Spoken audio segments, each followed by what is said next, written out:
நிறைய கோயில்களுக்கெல்லாம் போனாங்க, நதிகள் எல்லாம் நீராட போனாங்க, புனித ஸ்தலங்களுக்கு போனாங்க. இங்க எல்லாம் போயிட்டு தெய்வங்கள் எல்லாம் வழிபட்டு இருந்தாங்க. தெற்குல சென்னை இருக்கு. சென்னை எங்க இருக்கு? தெற்கு எங்க இருக்கு? கரெக்டா காட்டுங்க பார்ப்போம்.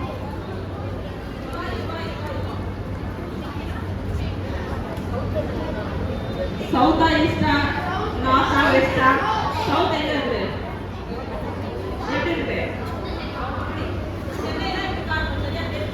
ஓகே. வடக்கு எங்க இருக்கு? தெற்குல வடக்கு. ஓகே. நார்த் இந்தியன்ஸ் வடக்கன்னு சொல்லுவாங்கல்ல, வடக்குல காஷ்மீர். ஓகே, காஷ்மீர் வரைக்கும் போயிருக்காங்க. தெற்கு வரைக்கும் போயிருக்காங்க, சென்னை வரைக்கும் போயிருக்காங்க. வடக்குல எங்க வரைக்கும் போயிருக்காங்க? காஷ்மீர். ஓகே, வடக்குல காஷ்மீர் வரைக்கும். ஓகே. கிழக்குல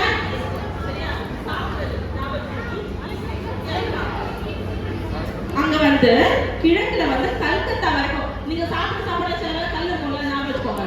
இங்க கிழக்குல வந்து கல்கத்தா வரைக்கும் இவங்க வந்து சுற்றி திரிஞ்சிருக்காங்க. சரியா? 1818ல வந்து இவங்க வந்து முடிச்சிட்டாங்க பயணத்தை.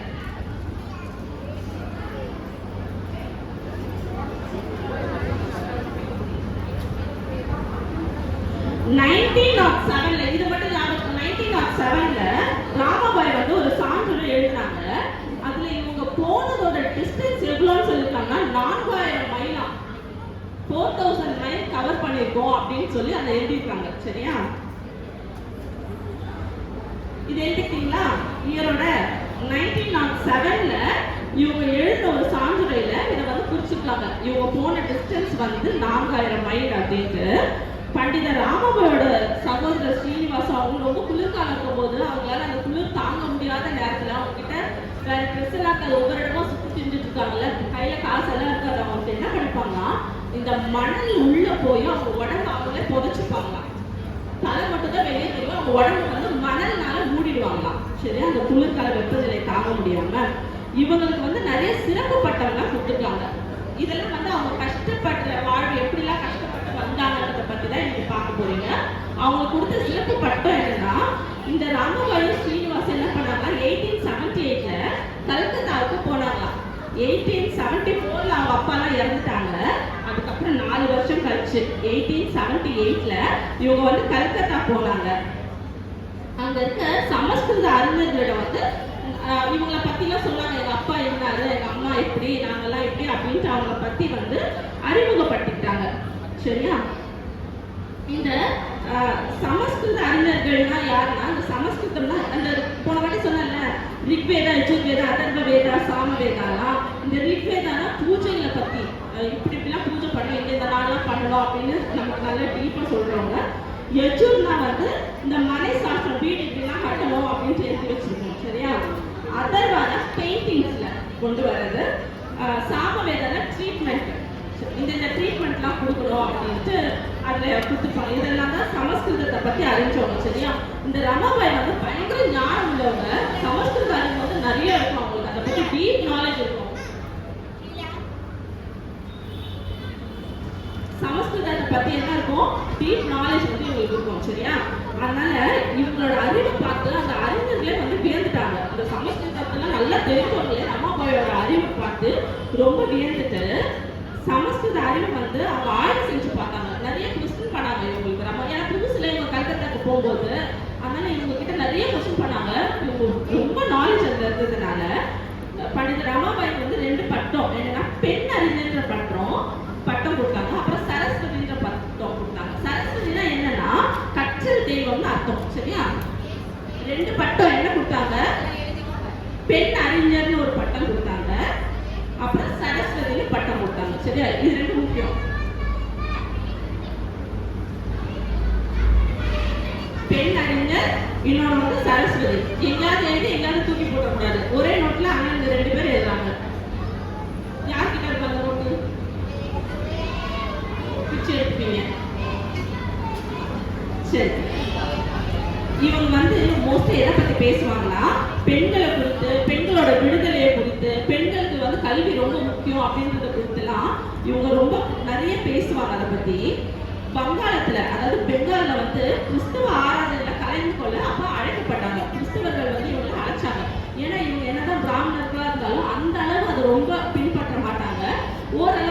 இப்போ யாராவது வந்தாங்கன்னா அவங்க போன பிறகு வீட்டை கழுவி விடுறதா அதெல்லாம் அவங்க ஃபாலோ பண்ண மாட்டாங்க. சரி, அதெல்லாம் அவங்க கொஞ்சம் கஷ்டப்பட இந்த மாதிரிலாம் இருக்கக்கூடாது அப்படின்ற மாதிரி இருப்பாங்க இவங்க ஃபேமிலி. அதனால கிறிஸ்தவ ஆலயத்துல வந்து ஒரு வாட்டி இவங்க வந்து கூப்பிட்டாங்க. பெண்களுக்கு தடை செய்யப்பட்ட வேதங்கள்னு இருக்கு. இந்த இத்தனை வேதங்கள் இருக்கிறது சமாதெல்லாம் இருக்குல்ல, அதுல பெண்கள் படிக்கக்கூடாது, இவங்களுக்குலாம் எதுக்கு, சமஸ்கிருதம் இவங்களுக்கு எதுக்கு அப்படின்ட்டுலாம் நிறைய வேதங்கள்லாம் அவங்களுக்கு வந்து ஒதுக்கப்பட்டதா இருந்துச்சு. ஆனா ஒருத்தர் என்ன பண்ணாரு, கேஷவ் சந்திர சென், அவர் பேர் என்னது, கேஷவ் சந்திர சென்.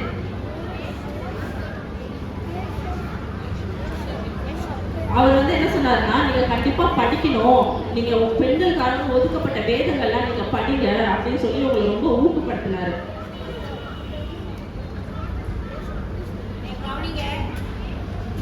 அவர் வந்து ஒரு பிரம்ம சீர்திருத்தவாதி. சீர்திருத்தவாதினா நிறைய ரெஸ்ட்ரிக்ஷன்ஸ் வைப்பாங்கல்ல அந்த காலத்துல இருந்து, இப்படிதான் இருக்கணும் அப்படிதான் இருக்கணும். ஆனா இவங்க சீர்திருத்தவாதின்றவங்க என்னன்னா காலம் மாற மாற அதெல்லாம் மாற்றி அமைக்கிறவங்க சீர்திருத்தவாதி.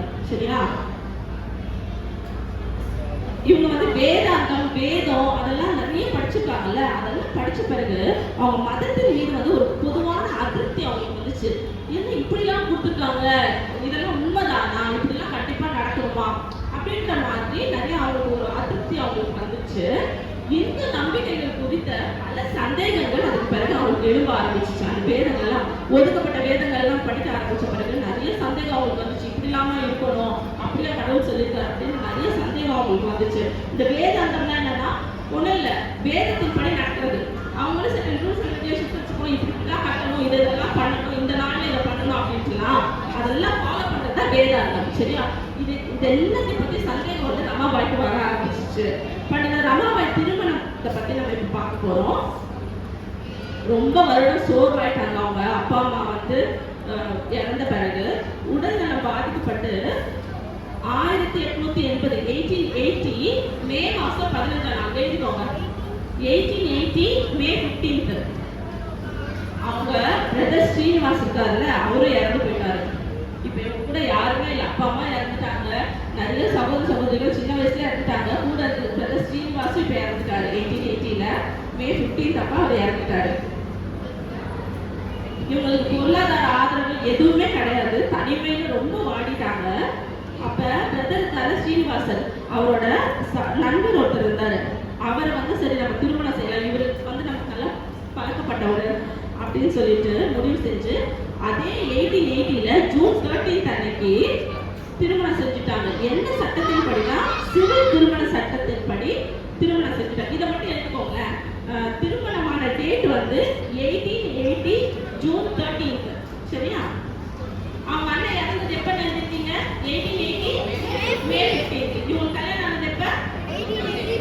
1880 ஜூன் 13. ஓகே, எந்த சட்டத்தின் படி மட்டும் எடுத்துக்கோங்க, சிவில் திருமண சட்டம். சரியா,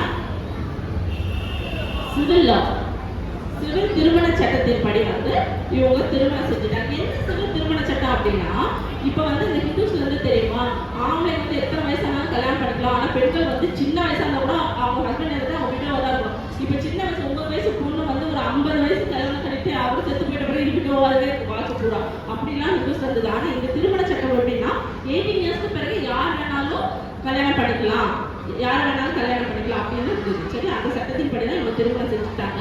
இவங்க கணவர் பேர் எழுதுவாங்க, பாபு பிபின் பிஹாரி தாஸ் மேதவி. பாபு பாபான்னு வரும். சரி, ஞாபகம், பாபு பிபின் பிஹாரி, பாபு பிபின் பிஹாரி தாஸ் மேதவி.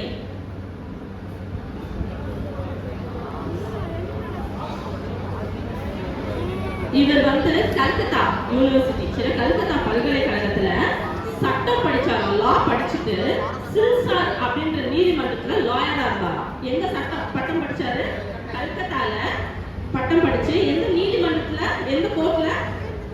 சில்சார் கோர்ட் பேர் என்ன? சில்சார் நீதிமன்றத்துல லாயரா, வழக்கறிஞரா இவர் வந்து இருந்தாரு.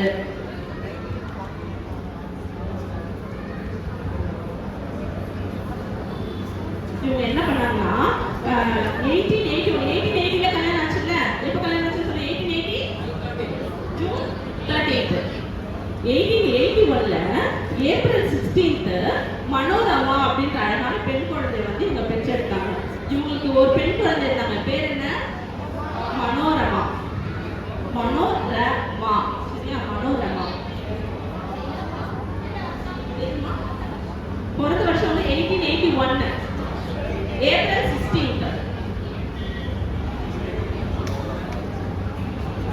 இதுல ரொம்ப சோகமான விஷயம் என்னன்னா, திருமணமான 16 மாசத்துல அவங்க ஹஸ்பண்ட் இறந்துட்டாங்க. சரியா? பிபின் வந்து காலராவால இறந்துட்டாரு. February 4, 1882ல இறந்துட்டாரு. 81ல இந்த குழந்தை பிறந்துச்சுங்க. ஏப்ரல் 16 இவர் வந்து எப்ப இருந்தாருன்னா February 4, 1882ல இறந்துட்டாரு. இவங்க நிறைய பெண் விடுதலை பத்தி பெண்களை பத்திலாம் நிறைய போராட்டம் பண்ணியிருக்காங்க, நிறைய எழுதியிருக்காங்க. ஆனா என்ன ஆயிடுச்சு, இவங்களோட 24 வயசுல இவங்க இளம் கைப்பெண் ஆயிட்டாங்க, விடோ ஆயிட்டாங்க. சரியா? ரொம்ப சின்ன வயசுல என்ன ஆயிட்டாங்க, இப்ப விடோ ஆயிட்டாங்க. இந்த நேரத்துல தான் பண்டித ரமாபாய்க்கு சமஸ்கிருத அறிஞர், பெண் கல்வி முன்னோடி அப்படின்னு பயங்கரமா புகழ் பரவ ஆரம்பிச்சிச்சு ரமாபாய் பத்தி. சரியா? அப்ப சமூக சீர்திருத்தவாதிகள் வந்து ரமாபாயை மீட்டெடுக்க இவங்கெல்லாம் போராடிட்டு இருக்காங்க. சீர்திருத்தம் ஒரு மாற்றத்தை கொண்டு வரதுக்கு இவங்கெல்லாம் என்ன பண்ணாங்க, ரமாபாய்க்கு சப்போர்ட் பண்ணாங்க. அவங்களுக்கு வந்து பினான்சியலா சப்போர்ட் யாரும் வந்து தனியாக விடப்பட்டாங்க. இப்ப இவங்கெல்லாம் என்ன பண்ணாங்க, ரமாபாய் எப்படியோ சப்போர்ட் பண்ணணும்னு போயிட்டாங்க. மீட்டெடுக்கணும்னு நினைச்சாங்க. குடும்ப கடனெல்லாம் அடைச்சிட்டாங்க. அவங்க ஹஸ்பண்ட் என்ன தனியால இருந்தாலும் குழந்தை வச்சுட்டு அந்த கடனெல்லாம் அடைச்சிட்டு 1882ல தன்னோட மகளை கூட்டிட்டு எங்க போயிட்டாங்கன்னா பூனாவுக்கு கிளம்பி போயிட்டாங்க. சரியா? இதுதான் அவங்க திருமண வாழ்க்கையை பத்தி ஃபுல்லா. அந்த டேட் மட்டும் ஒரு வாட்டி எனக்கு சொல்லிடுவீங்களா? அவங்க கல்யாணம் ஆன டேட் எப்பமா? அவங்க பிரதர் இறந்தது மனோரமா பிறந்தது திருமணமா எத்தனை மாசத்துல அவங்க கணவர் இறந்தாரு? என்னைக்கு இறந்தாரு? சூப்பர். எத்தனை வயசு ஆகும்போது இவங்க இளம் கைப்பெண் ஆயிட்டாங்க? 24 வயசு ஆகும்போது இளம் கைப்பெண் ஆயிட்டாங்க. யார இவங்களுக்கு உதவுனாங்க? சமூக சீர்திருத்தவாதிகள் வந்து இவங்களுக்கு ரொம்ப ஹெல்ப் பண்ணாங்க.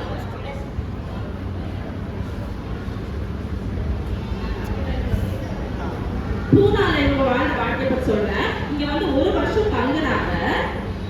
இந்த சீர்திருத்த கட்சி தலைவர்கள் வந்து பிரார்த்தனா சமாஜத்தின் உறுப்பினர்கள் ரொம்ப இவங்களை அன்போடு உபசரிச்சாங்க. சரியா? மிஸ் ஹெர்போர்ட் அப்படின்றவங்க மராத்தியில புதிய ஏற்பாட்டை இவங்களுக்கு கற்றுக் கொடுத்தாங்க. இந்த பேர் மட்டும் எழுதிக்கோங்க, மிஸ் ஹெர்போர்ட். மிஸ் ஹெர்போர்ட் மராத்தியில மிஸ் ஹெர்போர்ட் அப்படின்றவங்க மராத்தியில புதிய ஏற்பாட்டை அவங்களுக்கு கற்றுக் கொடுத்தாங்க. இவங்க புண்ணே போன பிறகு. சரியா? அங்க 1 வருஷம் தான் தங்கினாங்க. ஆங்கில மொழியை இங்கிலீஷ் படிக்க ஆரம்பிச்சாங்க. ஆனா அவங்களுக்கு வந்து எழுதவோ பேசவோ தெரியாது. புத்தகங்கள் படிக்கிறத விட புதிய ஏற்பாடு படிக்கிறதுல இவங்க ரொம்ப ஆர்வம் வந்துருச்சு இவங்களுக்கு. சரியா? நிறைய பைபிள் படிக்க ஆரம்பிச்சிட்டாங்க. அருட்பணி கோரே அப்படிங்கிறவங்க என்ன பண்ணாரு, இந்து மதத்துக்கும் கிறிஸ்துவ மதத்துக்கும் உள்ள வேறுபாட்டை இவங்களுக்கு இப்ப சொல்லிக் கொடுக்க ஆரம்பிச்சாங்க. ஏற்கனவே இவங்களுக்கு ஒரு அதிருப்தி வந்துச்சுங்க. இதுல இப்ப வந்து பைபிள் படிக்க ஆரம்பிச்சிட்டாங்க, புதிய ஏற்பாடு படிக்க ஆரம்பிச்சிட்டாங்க. மராத்தியில இவங்களுக்கு யார் சொல்லிக் கொடுத்தா? மிஸ் ஹெர்போர்ட். ஓகே, புதிய ஏற்பாடு சொல்லிக் கொடுத்தாங்க. இங்கிலீஷ்லயும் இவங்க படிக்க ஆரம்பிச்சிட்டாங்க. ஹண்டர் ஆணையம், ஹண்டர் கமிஷன் ஒன்று இருக்கு. 1882ல பண்டித ரமாபாய் வந்து பிரிட்டிஷ் அரசு நிறுவனம் அது. ஓகேயா? ஹண்டர் ஆணையம் வந்து பிரிட்டிஷோட நிறுவனம் அது. அவங்க அதுக்கு முன்னாடி நின்று பெண்களை பத்தி பேசினாரு. பெண்களுக்கு இந்த மாதிரி விடுதலை எல்லாம் கிடைக்கணும் அப்படின்றத பத்தி ரொம்ப பேசினாங்க. அது வந்து ரொம்ப பிரபலமா பேசப்பட்ட ஒரு பெண் வந்து இவ்வளவு தைரியமா நின்று பேசுறாங்க அப்படின்ட்டு இவங்க பேசின முறை வந்து மராத்தில இருந்து ஆங்கிலத்துக்கு டிரான்ஸ்லேட் பண்ணாங்க. மராத்தில இருந்து இங்கிலீஷ்க்கு டிரான்ஸ்லேட்டும் பண்ணிட்டாங்க. அப்ப வந்து இவங்க கருத்து தொடர்பும் பெரிய பெரிய ஆளுங்க தலைவர்கள்லாம் பயங்கரமா இருக்கு, ஆமா இவங்க சொல்றது உண்மைதான் அப்படின்ட்டு இவங்க கருத்துக்களால ஈர்க்கவும் பட்டாங்க. விக்டோரியா மகாராணி இருக்காங்கல்ல, அவங்க வந்து இவங்க பேசுறத பார்த்து ரொம்ப உணர்ச்சி வசப்பட்டாங்க. இந்தியாவில பெண் மருத்துவர்களுக்கு மகளிர் மருத்துவமனை மருத்துவ பயிற்சிலாம் அளிக்கணும் அப்படின்ட்டு என்ன பண்ணாங்க, நிறைய இடங்கள்ல பயிற்சி மையத்தை வந்து நிறுவனாங்க பெண்களுக்காக. பேசிட்ட பிறகு என்ன பண்ணாங்க, நிறைய பயிற்சி மையத்தை பெண் மருத்துவர்கள் வரணும், அவங்களுக்கு வந்து ட்ரைனிங்லாம் கொடுக்கணும் அப்படின்ட்டு பயிற்சி மையத்தை நிறுவனாங்க. ஆரிய மகிழா சமாஜ், அது மட்டும் போட்டுக்கோங்க, ஆரிய மகிழா சமாஜ்.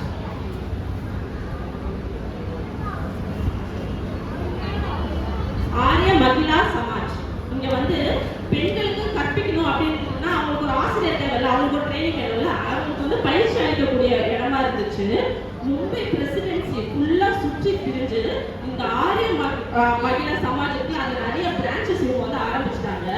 ஆரம்பிச்சுட்டு பெண் கல்வி, குழந்தை திருமணம், அடக்குமுறை இதுல விடுவிக்கப்படும் அப்படின்னு ஊக்குவிப்பது வந்து ரொம்ப சொல்லி இப்போ சமூகத்திலேயே எல்லாரும் அதை பற்றி பேச ஆரம்பிச்சிட்டாங்க. சரியா? இப்போ வந்து எனக்கு வந்து ஒரு பெரிய லெவல்ல வந்து சீர்திருத்தம் பண்ண ஆரம்பிச்சிட்டாங்க. இந்த அமைப்பு பேருனா ஆரிய மகிழா சமாஜ். எதுக்கு நிறுவனாங்க? பெண்களுக்கு வந்து பயிற்சி அளிக்கிற மையமாக மாற்றத்துக்காக இதை நிறுவனாங்க. எங்க ஃபுல்லா சுத்தி தெரிஞ்சு அதோட பிரான்ச்சஸ் ஆரம்பிச்சாங்க. மும்பை பிரசிடென்சி ஃபுல்லா சுத்தி தெரிஞ்சு அதோட பிரான்ச்சஸ் ஆரம்பிச்சாங்க. ஸ்ரீ தர்ம நீதி இது மட்டும் இருக்கும். ஸ்ரீ தர்ம நீதி ஜூன் 1882 ஸ்ரீ தர்ம நீதி ஜூன் 1882ல ஸ்ரீ தர்ம நீதி அப்படின்ற முதல் மராத்தி புத்தகத்தை வந்து எழுதினாங்க. ஆங்கிலத்தில் இதுக்கு பேர் வந்து பெண்களுக்கான ஒழுக்கம் அப்படின்னு பேரு. ஸ்ரீ தர்ம நீதி, ஸ்ரீ தர்ம நீதி அது வந்து மராத்தில ஃபர்ஸ்ட் வெளியிட்ட புக். சரியா? எப்பனா ஜூன் 1882ல ஸ்ரீ தர்ம நீதி ஜூன் 1882ல மராத்தியில இவங்க ஃபர்ஸ்ட் வெளியிட்டாங்க இந்த புக்கை. இதுக்கு ஆங்கிலத்துல என்ன பேர்னா பெண்களுக்கான ஒழுக்கம் அப்படின்ட்டு பேரு. சரியா? அப்படின்னு மொழிபெயர்ப்பு ஜூன் 1882ல எழுதினாங்க. இது யாருக்கு டெடிகேட் பண்ணாங்கன்னா தான் இறந்த கணவனுக்கும் அங்க சமூகத்துல வாழ பெண்களுக்கும் சக நாட்டு பெண்களுக்கும் டெடிகேட் பண்ணாங்க.